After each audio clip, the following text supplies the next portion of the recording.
Hey guys! Welcome to Couple. Please like and subscribe if you like the video. Donald Trump's name was never mentioned. It didn't have to be.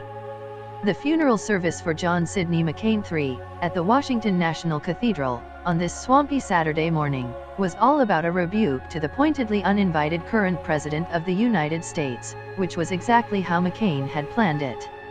Of course, there were fulsome tributes to Senator McCain's bravery and courage and public service, stark reminders of the torture he endured as a prisoner of war, and of the policies he fought for, and against, in his many decades as a Republican politician from Arizona. But McCain knew that would not be the headline from the grand service, whose many details he personally oversaw.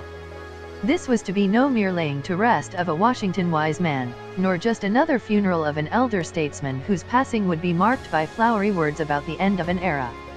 It was a meeting of the resistance, under vaulted ceilings and stained glass windows. This was made clear a few minutes into the 2.5-hour service, when McCain's daughter Meghan, weeping at times, called it a funeral for nothing less than the passing of American greatness that her father represented, and not the cheap rhetoric that now passes for it. Later, her voice breaking, she said, "The America of John McCain does not need to be made great again, because it is already great."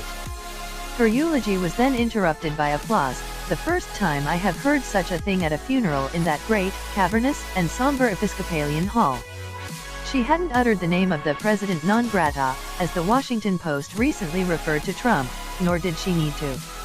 Midway through her remarkable speech, a cool report from the White House was released.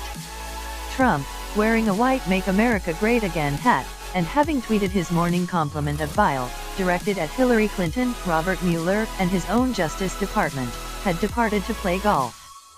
Before he died, McCain had personally enlisted Trump's two presidential predecessors to speak at the service, and when they came to the lectern both George W. Bush and Barack Obama fulfilled the role they had been assigned, offering tributes to the man they had each beaten in an election, as well as odes to the American political system they all loved. In any other context, maybe it would not seem to be a stinging criticism to hear Obama praise the rule of law. But Trump is the inescapable context of these times in Washington.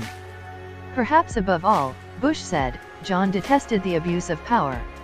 When Bush talked about McCain's dedication to America's leadership in the world and his hatred of tyrants, how many of those listening thought of the current president's praise for many of those same dictators whom McCain had been so proud to oppose? Of course they thought of it. That was the point.